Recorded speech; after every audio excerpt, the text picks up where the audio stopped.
जी आपण गणिताची प्रश्नपत्रिका सोडून घेतली 7वी, त्याच्यामध्ये गणितातला 73वा जो प्रश्न आहे तो प्रश्न काय आहे बघा. एका त्यापासून सगळेजण घनाकृती. आता हा जरा थोडा वरच्या लेवलचा प्रश्न आहे. तुम्हाला ह्याचं सूत्र घालणं, सूत्र किमती घालणं थोडं जराच अवघड आहे, जास्त अवघड नाही. तुमच्या इयत्तेच्या मागे पुढं एका घनाकृती डब्याच्या काय म्हणले बघा. एका घनाकृती डबा एक घनाकृती त्याच्या सर्व पृष्ठांचे क्षेत्रफळ, सर्व पृष्ठांचे क्षेत्रफळ अंदाजे लिहायचं नाही कोण सुद्धा उत्तर समजून घेतल्याशिवाय. क्षेत्रफळ 150 चौ सेमी आहे बर का. अशी माहिती दिलेली आपल्याला गणितात आहे. तर बघा त्या घनाच्या एका बाजूची लांबी, तर त्या घनाच्या एका बाजूची लांबी किती. एका बाजूची लांबी किती असा प्रश्न आहे बाळाला तुम्हाला. आणि बऱ्याच मुलांना सुटलेलं नाहीये, म्हणजे कुणाला सुटलेलं नाही विशेष म्हणजे. तर आपल्याला बघा काय काय म्हणलंय. घनाकृती डबा. घन माहिती आहे सगळ्यांना. आपण कागदाचं तयार करून घेतलं बघा मध्ये. घन कसा असतो. हा झाला घन. काय हा घन. मग तुम्हाला म्हटले की घनाकृती डब्याच्या पृष्ठाचं क्षेत्रफळ म्हणजे ह्या सगळ्याचं क्षेत्रफळ, या आकृतीचं क्षेत्रफळ दिलेलं आहे. किती दिलंय. 150 चौ सेमी. मग आपल्याला इथे सूत्र वापरावं लागेल बाळांनो. कुठलं सूत्र आहे.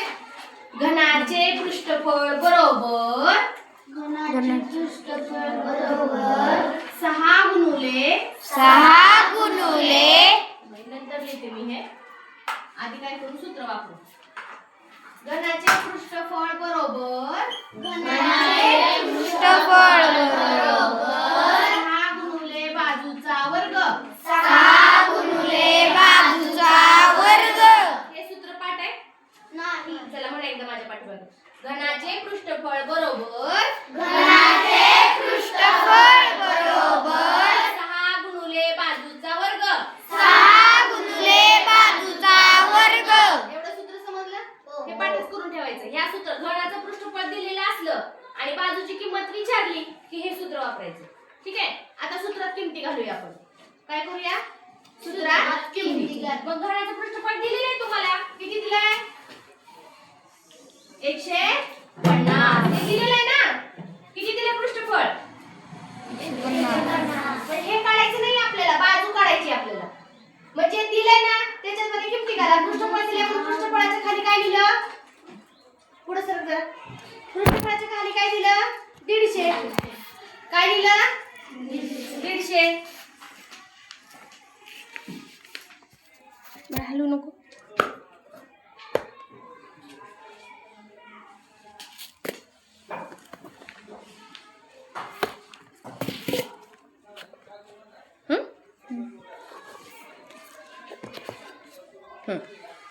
बघा पृष्ठफळ दिलेलं आहे म्हणून पृष्ठफळाच्या खाली आपण लिहून टाकलं 150. मला लिहिलं का नाही. ते दिलंय ना गणितात ते वाचून लिहिलं आपण.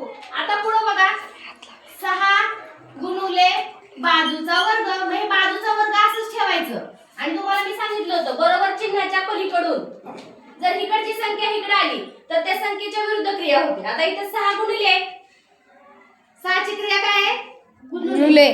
मग बाजू बदलल्यावर काय होईल. भागिले. मग इथं भागिले करायचं. 6 जर बाजू बदलली इकडून गुणुलेला इकडे आला तर तो काय होईल. भागिले. 150 ला भागिले जाईल तो. आणि इकडे काय राहील फक्त बाजूचा वर्ग. हे आहे असंच राहील. मग आता 150 ला 6 ने भागा तुम्ही. 150 ला 6 ने भागा. कसं काम करा होईल. 150 गुणिले 150 भागिले 6 करा आणि मला सांगा किती उत्तर येते. हे करता आलं पाहिजे कतले. 25. किती उत्तर आलं बघा. 6 दुने 12. 6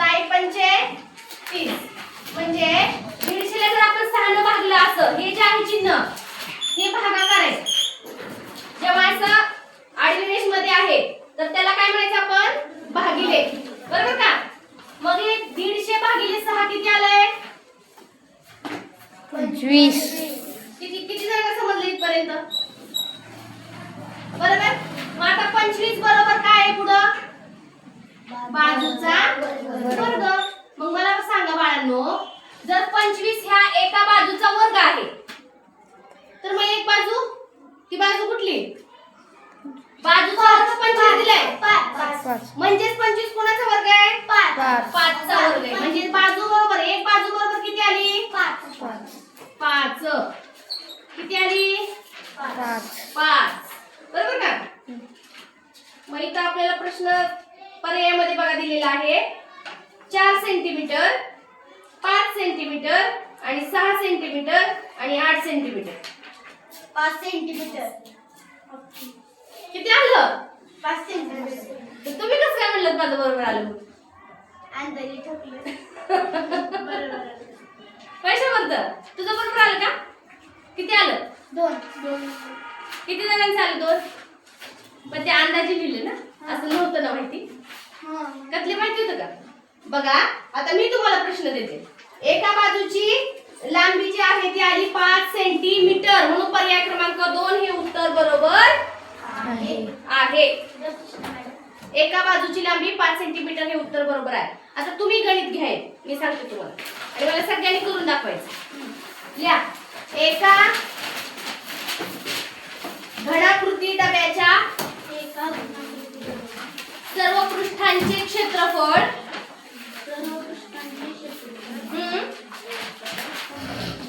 240 सेंटीमीटर आहे. 4 सेंटीमीटर आहे. 240. 150 च्या जागी काय करा? 240 करा. बघूया किती जणांना समजले. एका घनाकृती डब्याच्या सर्व पृष्ठांचे क्षेत्रफळ 240 चौसेमी आहे, तर त्या घनाच्या एका बाजूची लांबी किती? सूत्र वापरा आणि सूत्र किमती घालून किंमत काढा आणि मला सांगा एका बाजूची लांबी किती? बघूया कोण आहे हुशार. मॅडम पॉइंट मध्ये येते का? हां? पॉइंट मध्ये येते.